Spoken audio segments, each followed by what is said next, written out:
Hello, my name is Allie, and welcome to Funny Fat Friend, a podcast about this bodacious biracial babe trying to find herself in film. Here's our weekly update. We have been protesting here in Louisville for 63 days, and we still have seen no justice.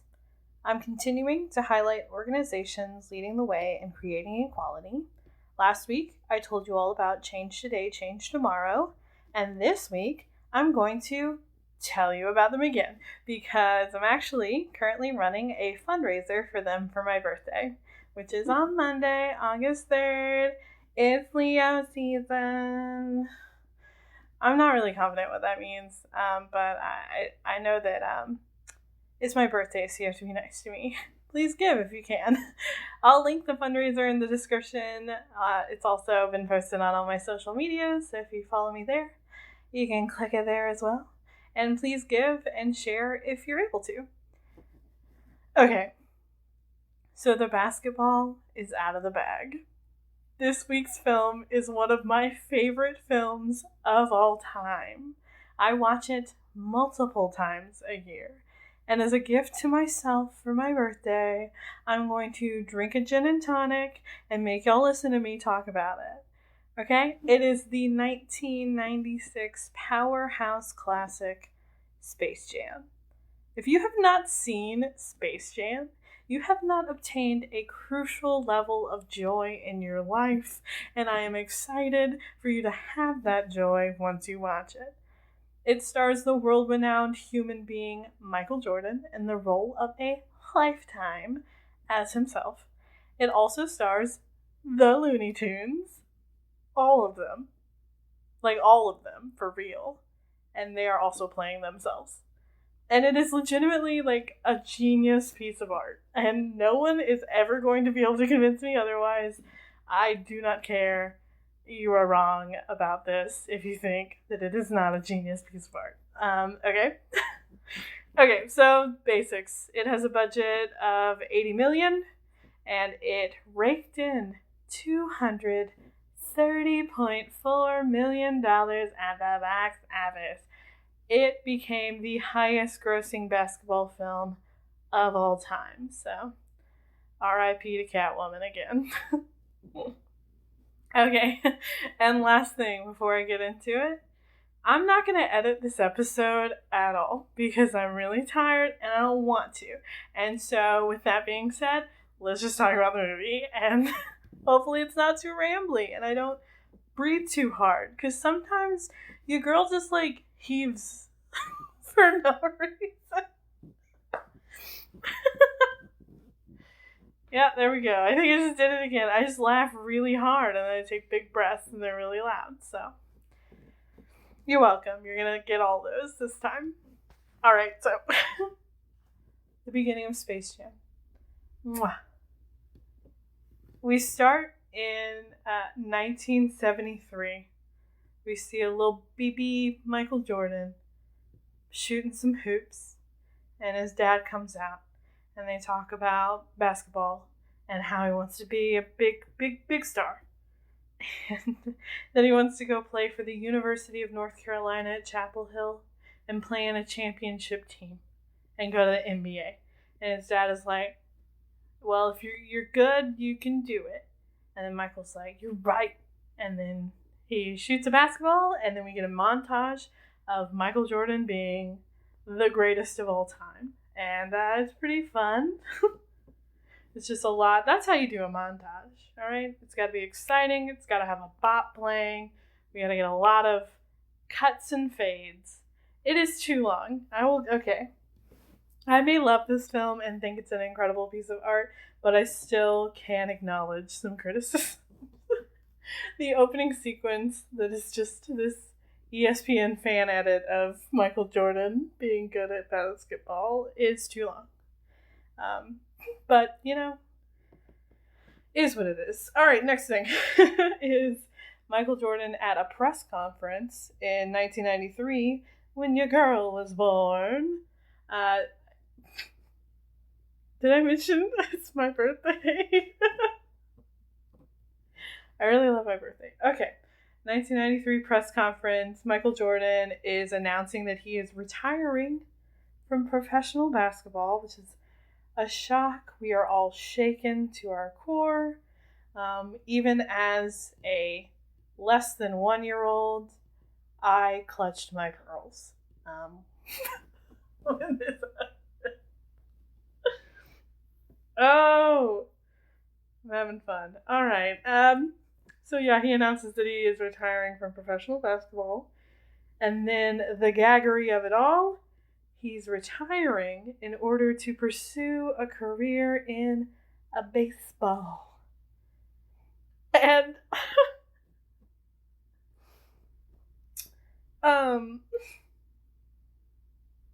what, I also, this career move is absolutely legendary, right? Like, undeniably so. What a fucking rock star. Like, it would have made more sense for him to become a rock star, actually. But he goes to play baseball. And sure, why not? For real, this is a testament that Michael Jordan just can do whatever he wants. And go off, sis. If this movie wasn't proof of that enough, that Michael Jordan can do whatever he wants. We initially got, set the stage for Space Jam coming was him playing baseball after basketball. Everybody should have seen in their mind's eye. It's like, at some point in the future, this guy's going to do a movie with the Looney Tunes. So yeah, that's the beginning of the movie. It's him going to play baseball, which he is not great at. He's not great, he's like fine, it seems. We get him playing, and the umpire is like telling him what all the pitches are gonna be, like helping him cheat. Everybody is just like helping him cheat is basically the thing, because he's Michael Jordan. They love him, and they're like, we want you to be good at this. But I don't know, really, would they want him to be good at it? I would think that they would want him to be bad at it so that he would play basketball again, maybe. I don't know. There's not a good plan. That's also a bad plan. I'm not saying you should be mean to people to make them do stuff you want. Don't. Being nice, I guess, is the better choice. But, okay. They are... See, editing is important. You guys think my podcast is rambly enough, and you hear it. But Mama... She edits many a minute out, especially when I'm alone, because there is no one to rein me in, Okay, we were talking about baseball. And everybody's helping him, and he's not having a great time. We meet his assistant, which is, I just recently started watching Seinfeld. It's Newman. You're welcome. It's that guy, that man. What is his name in this? I forget his name. I have it written down later on. So, okay. We meet his assistant, who's like too much. He's just... he's a people pleaser. He's overwhelming. But he takes Michael home after the game, drops him off at his house. And we get to meet Charles, I think is the name of his dog. His little dog who is all rolls and jowls, and that's how I like a good animal. I like them all rolls and jowls. It's a fun dog. And we also meet his family, Michael's family. His wife pulls up in their minivan, and a ton of children in little baseball outfits get out. And his son is sad and gets out, and his daughter, and he has another son as well. I think there's 3 of them total. It was hard to kind of keep track. They're not, for being a family movie, not a lot about family, but that's okay. So yeah, his wife is super gorgeous, has incredible arms. Just, everybody take a moment. Maybe you can pause the pod for a sec. Go Google this woman's arms. They're beautiful. Like, remarkable. I don't really, I've never noticed arms that much. You know, everybody's got whatever they got working with. But these arms are dope. Their arms, I'm like, whoa, look at those. Those are cool. You know? And then, so they're all home. They're chatting about their day. And we see, we get introduced to Moron Mountain. Which is an amusement park in space that isn't doing very well. And the leader of Moron Mountain, the guy in charge, is Mr. Swackhammer. Hilarious. Who is voiced by Danny DeVito. I love Danny DeVito. It's really great. And he's got little minions. They're called the Nerdlucks. And he's yelling at them because the park's not doing very well. And he's like, what are we going to do? And they're like, I don't know. It should be like more Looney. And like, they turn on the TV and Looney Tunes is playing. And Mr. Swackhammer's like, yeah, go get me some Looney Tunes. We're going to put them in the park. And that's going to fix it. Flawless logic. So yeah, they get in a little spaceship and zoom off. All right. And they go to Looney Land. I don't think that's what it's called, but I don't know. Which is just like right underground of the Earth. It's just like, you know, right below, like 6 feet down. If you just, yeah. And so they go to this world that the Looney Tunes live in, which is just a real world, apparently, on our Earth. And they hold Bugs hostage. And they're like, yo, gather up your boys. We needs to talk. And then we go back into Michael's, like, world, our world. And he's with his family, and his kids are watching the Looney Tunes. Which turns out is just like reality TV. It's like the Kardashians or like Big Brother, I guess. It's like the world that they set up because the Looney Tunes, Porky Pig runs into the scene and is like, "Ayo, y'all, we got a meeting we gotta go to," and they leave, and the kids are like, "Oh, where'd they go?" Which I think is an incredible idea. I guess it might. Do you think it's kind of like Truman Show? Do you think they know that it's a TV show, or that they don't know it's a TV show? Let's talk about that. Let's get a philosophy paper about that, please. I need somebody to let me know if they know it's a. I think they know it's a show. I don't know. They still had like similar dynamics when they talked to like the Looney Tunes. We'll get into that. Okay, so. Right. So the Looney Tunes, we go back to their world. They have a meeting with the little guys, the Nerdlucks, and they're like, why would we believe you're gonna take us hostage? Y'all are little BBs. They are. They're small. They're short kings, and they're making fun of them. And then they pull out a bunch of guns. And so the Looney Tunes are like, oh, yep, never mind. Y'all get whatever you want.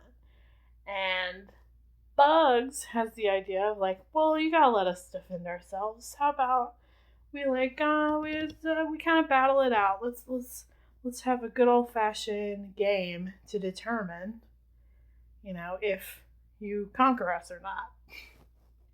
Which is genius. And so the Looney Tunes decide that they're going to challenge them to a basketball game because they're small. The Nerdlucks are little guys.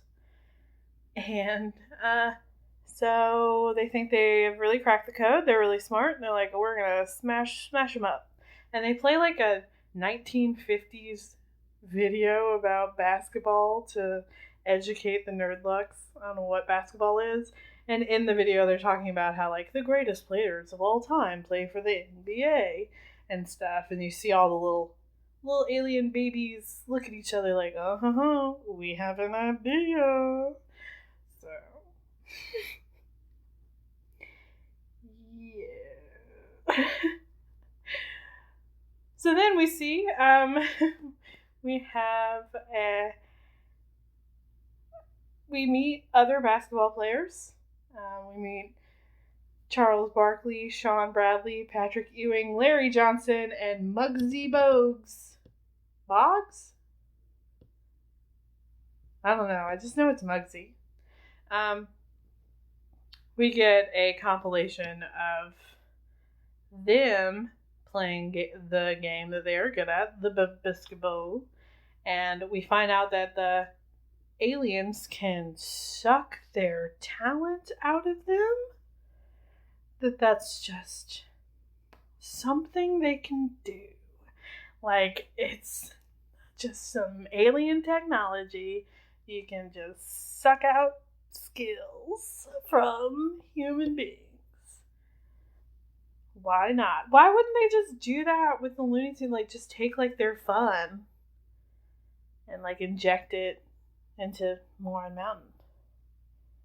Huh. I have never thought of that. Wow. I guess I've never discussed this movie before. I literally just watch it over and over again. I've never had to think about it at all. So yeah, I don't know. I don't know why they don't do that. But so they take the talent from all these basketball players.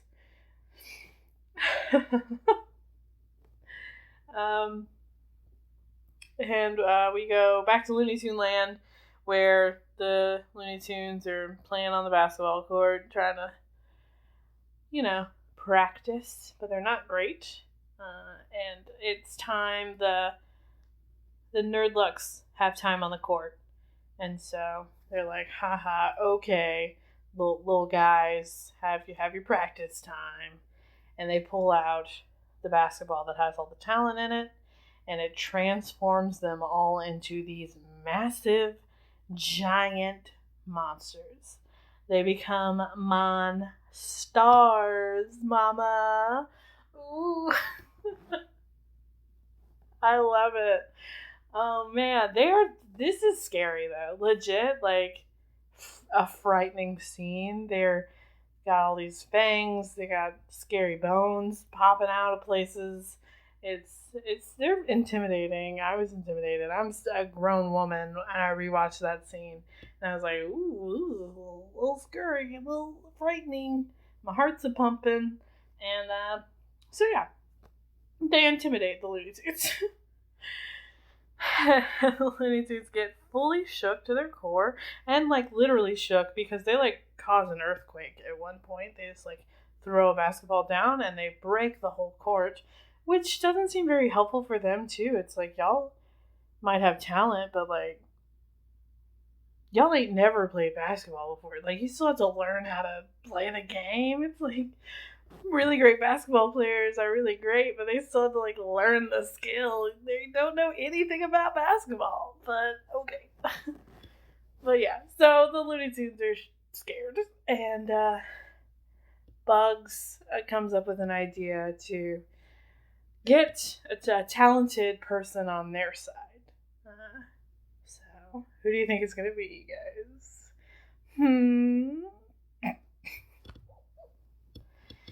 Okay, so we finally see Michael again. He is playing golf with some of his closest pals, which are Larry Bird, his assistant, Stan Podolek. That's the name of the character. It's his assistant, Newman. And the quite incomparable, incomparable Bill Murray. He's playing golf with Bill Murray and Larry Bird. Because I like just because. So they're playing together. Bill This is a theme, y'all. I think movies cast certain people, and I think they gave Bill Murray a script. I think they did, but like Whoopi Goldberg in How Stella Got Her Group Back, didn't use it. There was no script, really, for them, Bill Murray, nobody ever told Bill Murray to say any of the lines he says in this movie. There's no way anyone thought to put the words together in the way that he does. They just let him. He just wandered on set and was like, hey, look, it's Michael Jordan. I want to talk to him. And he was just in the movie then. But yeah, so he's talking to Jordan about how all the great basketball players, are losing their talent, and how the NBA is going to need to start reaching out to new talent if they want to keep afloat. And that maybe they should reach out to him, Bill Murray, to play basketball. And he's like, hey, you think I got a shot, Michael? And Michael's like, no. Like a hard no. He even says, he's like, basketball's a man's sport. You don't have it. Yeesh. It's pretty mean. But yeah, so they have that little aside. And then it's Michael's turn to hit the ball. I don't know anything about golf. Is that just what it's called? When it's your turn to hit the ball. I feel like there's, you're not shooting it. No, it's just, alright, golf pals. Let me know, what, is there a name for to golf? What's somebody's turn? This is very embarrassing. I'm like getting warm from how dumb I feel. Oh well, you don't know everything. Nobody knows everything. Okay, cool. So Michael Jordan goes. It's his turn. He shoots his shot with the golf ball. And it's an incredible shot. He did it. It goes boop into a hole, And everybody's like, wow. So they go over to the hole with the flag. And I don't know anything about golf. And he goes to take his ball out of the golf hole. And he gets sucked down inside of it. It's very troubling. It's very scary to watch. Everybody is scared, rightfully. Well, Bill's not scared. He's just kind of like, I don't know. But his assistant Stan is especially terrified, because his livelihood is Michael Jordan. But we see that it's like a trap from the Looney Tunes. It's like a ball on a string, and they pull Michael Jordan all the way down to Looney Tune land, and they pull him into their world, and they're like, hey, please help us. Sorry. Yeah, he tells them what's going on. So Bugs basically lays it out of like, yo, these aliens came down, and they wants to imprison us and make us work at this amusement park, and that isn't cool. Also, they are gigantic. We challenged them to a basketball game, which was a mistake, turns out, because now they are gigantic and scary and very good, and we are very bad at basketball. And Michael Jordan is like, y'all, I don't play basketball anymore, so you got the wrong bitch.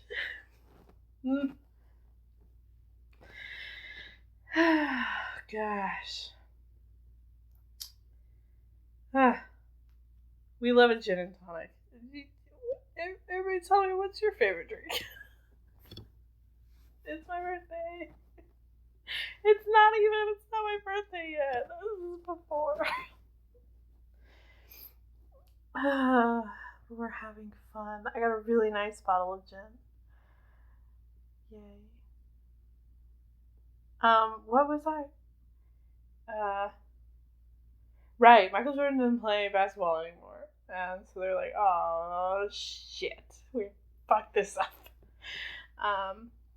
And the Monstars show up and are like, who's this guy?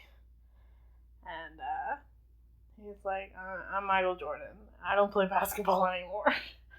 And they're like, oh, you're lame. You're a lame boy. And then they grab Michael Jordan and they squeeze him and fold him into the shape of a basketball.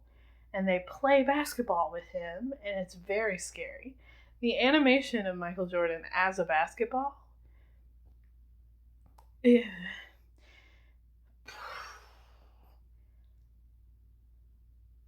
I imagine that it definitely took the whole team to work on that one. Because that one, can you imagine? What is your imagination? Have you not seen, I hope you haven't seen this film. And I want you to imagine Michael Jordan and then turn him into a basketball. Like his human form, you gotta fold it up into a basketball. And tell me if that isn't horrifying. Right? It is. So yeah, they do that to him. And they embarrass him really bad, which turns out to be the wrong choice for them, because it just riles him up to want to help the Looney Tunes. So no, I was right then from earlier when I was like, you should be mean to people to make them play basketball again. They should be mean to him when he's playing baseball and he'll play basketball again. I was right. So, boom. Still don't take that advice as bad. Don't do that as bad. Okay, so cool. They have Michael Jordan playing for their team now. And then we find out that they're naming themselves Toon Squad, which is fucking lit. It's so good. Whoever came up with Toon Squad deserves a Nobel Peace Prize. That is so good. Or Pulitzer, I guess, would make more sense. Both. It can be both. Okay. Alright, so cool. So they're about to start practicing, but Michael Jordan rips up part of their court because he's still wearing cleats. Which I didn't know you wear cleats when you play golf. Is that what they are? They look like cleats. I don't know anything about golf. Are they cleats? Or are they just like spiky shoes that are different? Somebody's really gonna educate me about golf. Thank you, whoever you are. Okay, so yeah, so Michael needs new shoes. So Bugs and Daffy go on a mission to go get Michael some shoes because none of the Looney Tunes wear shoes. So they can't just lend him some. They would also be cartoon shoes, so I'd assume that would be impactful on his skin. I don't know. Yeah, do they? What happens to you if you touch a cartoon? What happens to the cartoon if you touch it? I don't like this road I'm going down in my head. I gotta get out of here. Alright, so they, Bugs and Daffy go to his house in the middle of the night, as one does, to get him some basketball supplies. And they run into Charles the dog, and he's like, bow wow wow, I'm all jowls. But they're saved by two of his kids. The younger of the kids are like, oh, hey, it's Bugs and Daffy. Well, what up? Oh. And so it's sweet. We have that interaction with his kids. So they help them and get him shoes and things. Then we see the NBA players that have all had their talents taken away, and everybody in the world freaking out about, the NBA players having their talents taken away, and they're trying to fix it. They go to therapy and all these other physical therapy things, and none of it's working. There's one the therapist just asks Charles Barkley if he is still able to perform in the bedroom, and that's really inappropriate. That was every time that happens, I remember it's a yikes. It's gross. But yeah, everybody's so freaked out about them losing their powers, their talents,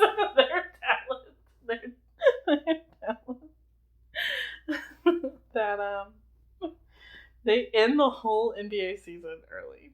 They just end it. And so, wow. Whew.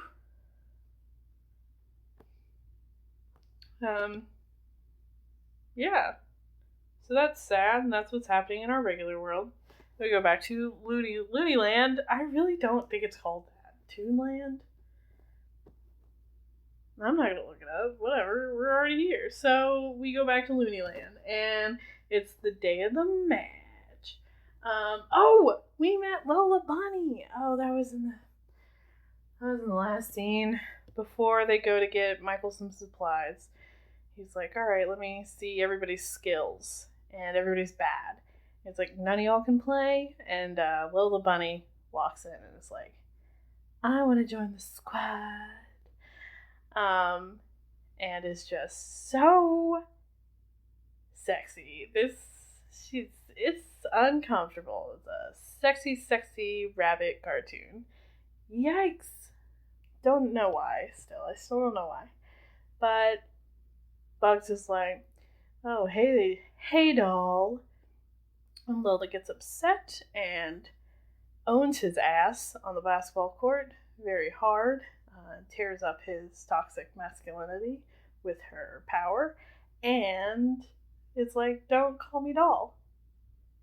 And then she leaves. So that happened. You're welcome. I remembered. That was important to talk about. Alright, so we'll go back. So now we're fast forward back into where we left off, which is it's the day of the match. Hey. Yeah. Alright, day of the match. The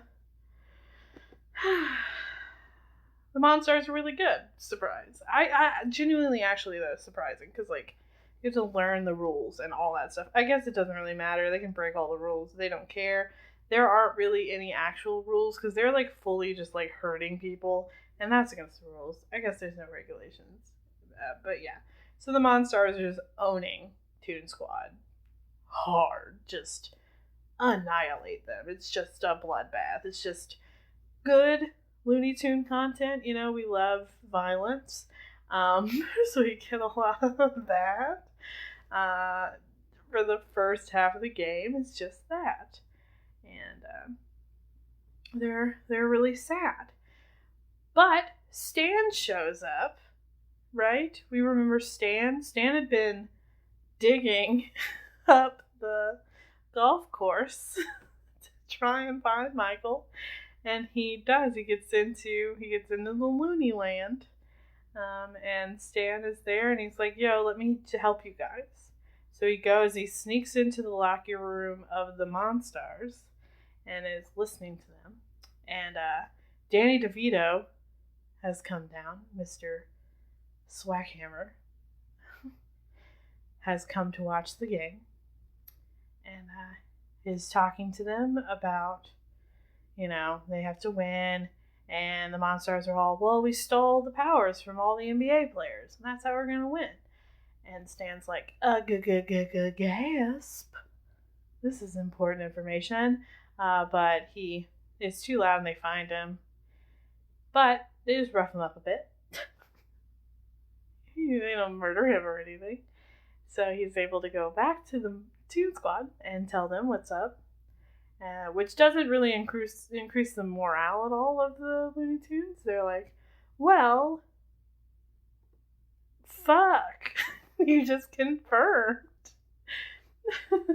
they're really talented. We just know now how they got their talent. It doesn't stop them from being talented at all. But Michael was like, oh, that's good information to know, so that I can help. Hopefully, it means that basketball on Earth is not just over for all these people. But while they're discussing this, Bugs has a good idea, and he gets a water bottle and fills it up with some water, but he writes a little note on it that says Mike's secret stuff, or special stuff. I'm not sure. It's one of those. I didn't bother writing it down. Good. Love that for us. Okay, but yeah. And he starts a whole thing of drinking it and fighting with people over it, being like, oh, this is how he's so talented. You gotta give me some of this. So everybody drinks it, and because they're impressionable cartoons, they think that they are now super good at basketball. Confidence, it's just confidence. That's what you need to be good at basketball. Confidence. So that's what they get. And then they start doing really well. They legit start doing super duper really well. And they're bridging the gap real quick. They're doing super good. They're also utilizing Looney Tune bits now. So they've got Acme, Dynamite and stuff like that. They're doing all their fun stuff we enjoy. Even Tweety Bird gets in there. With Sylvester and tears it up, just scream Tweety Bird gets pretty intense. Go off, sis. But I love Tweety Bird. Yeah, so they actually start doing really well, and it's exciting, and we're loving it so much. Then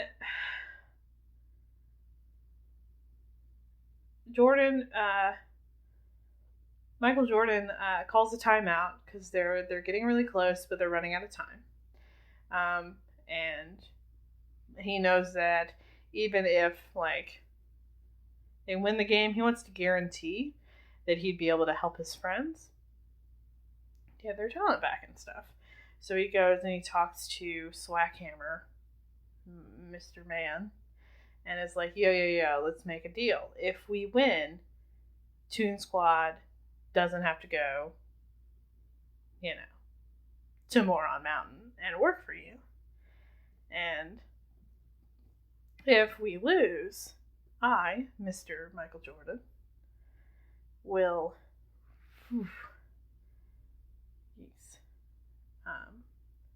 I'll go be your new attraction at Moron Mountain. But yeah, he also added a caveat if they win, then they have to return all the soul and talents back as well, which was the point. But yeah, okay. Yeah, so of course Swackhammer agrees. And it's oh yeah, you would be a great attraction in the amusement park.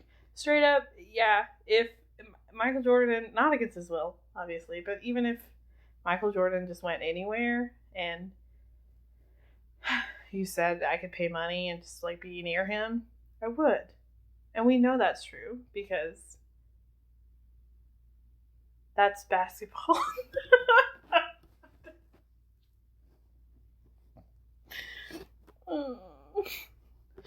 Yeah, so we know that people will pay money to watch Michael Jordan do stuff. So Danny DeVito's in. Alright, great. Alright, so they go back in. There's only 10 seconds left in the game. And Toon Squad is only down 1 point. But they lose a player. They're down a player. They're down to 4. So and everyone is just hella injured. Everybody's in full body casts on the side. Oh man. And so they don't know what they're gonna do. And then lucky for us, once again, the incomparable, incomparable Bill Murray shows up somehow.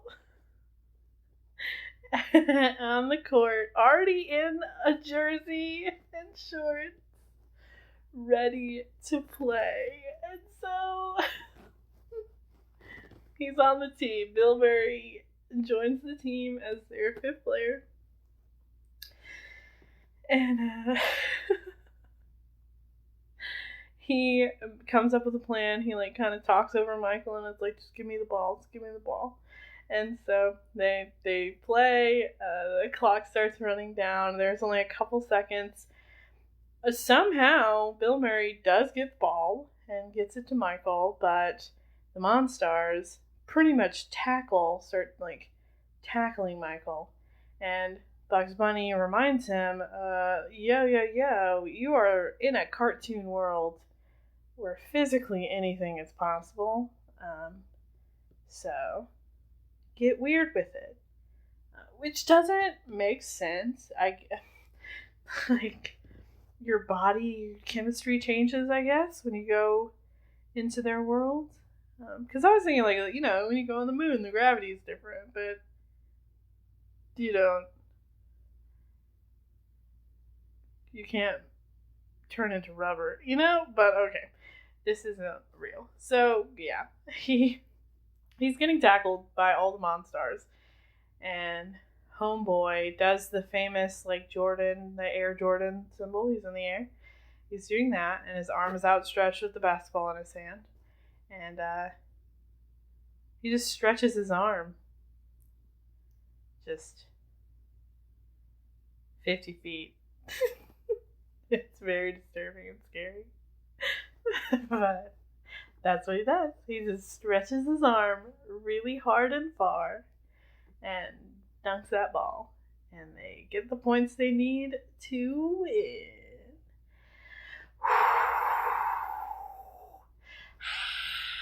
Is that the noise? Yeah, that's it. That's the crowd go wild. The crowd goes wild. I don't know why I whispered. Yeah. So they win, and it's great. They're all excited, and then Michael sees that Swackhammer is yelling at the Monstars, being real mean to them, because he is real mean.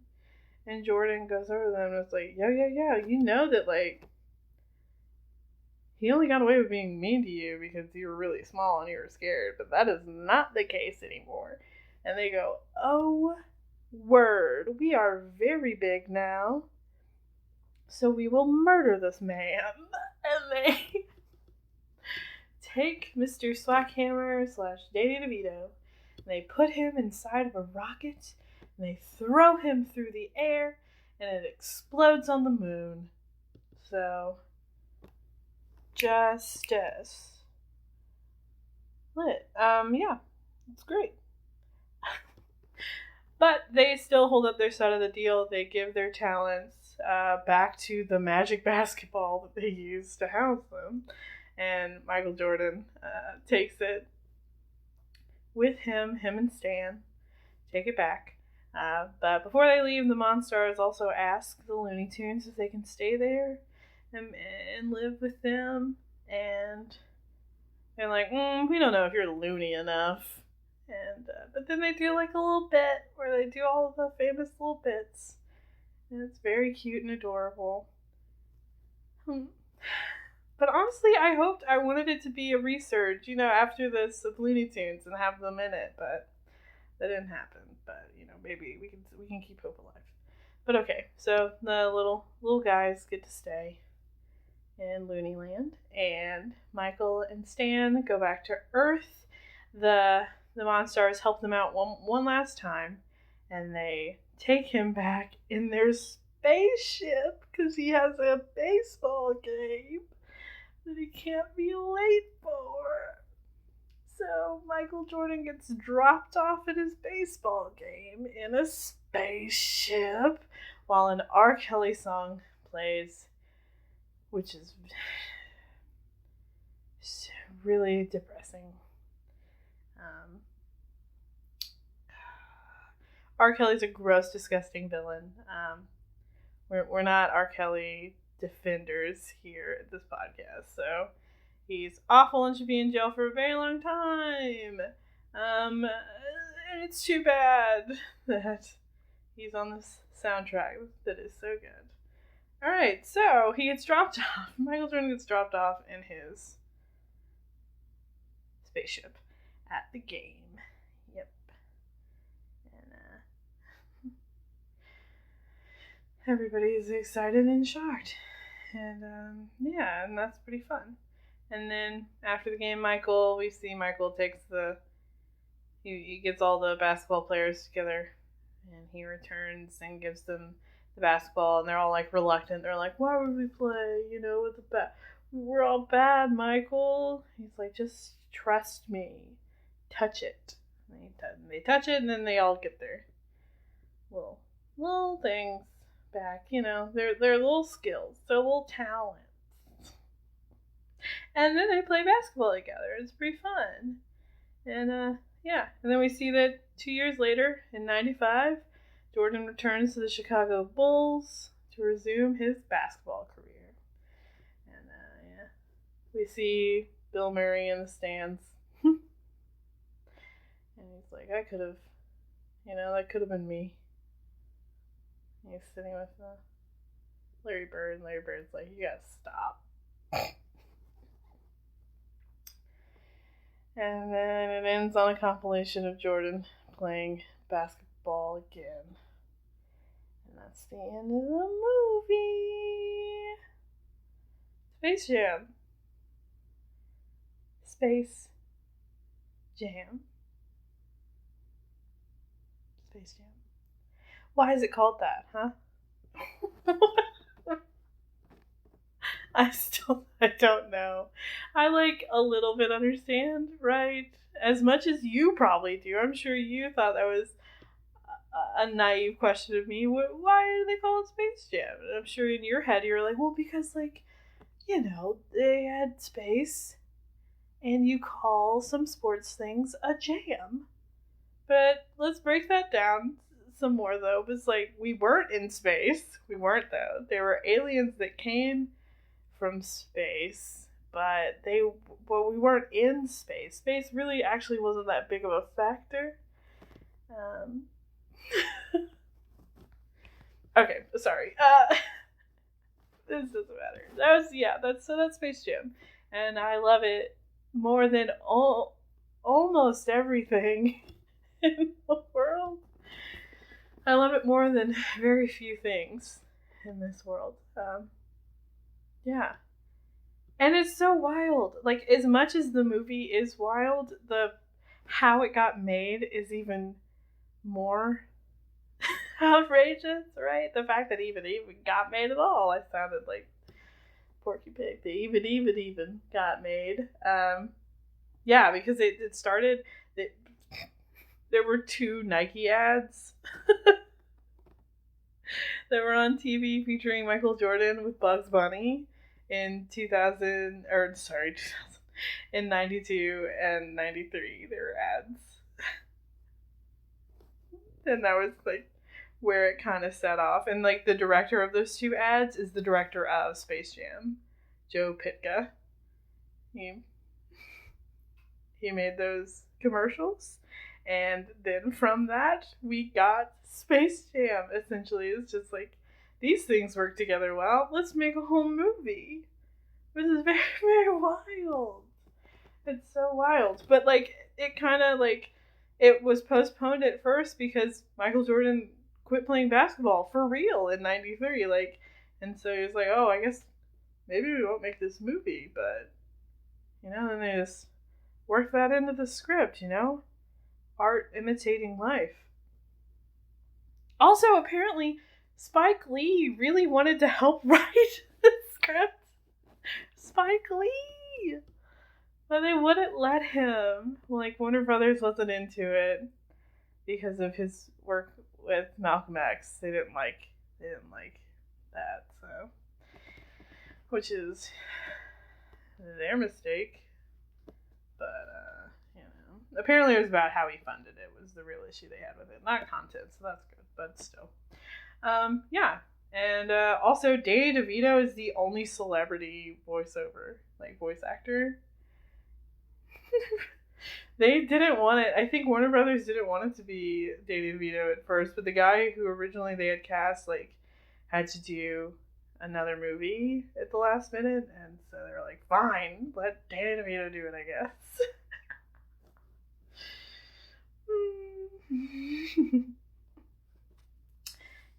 Yes. A couple more. I know so much. I know so much about this movie. Okay. Also, they when they were making the movie originally, the famous, cartoon and reality movie that we all can name in out loud, right, is Cool World. No, I'm just joking. Who has seen that fucking movie? I've seen that movie. It's Who Framed Roger Rabbit. And the director actually talked to the director of Who Framed Roger Rabbit, which is Robert Zemeckis. And he famously said, when asked if he had any advice to give about making a movie like Space Jam or Roger Rabbit, Zemeckis said, "Don't do it. It nearly killed me."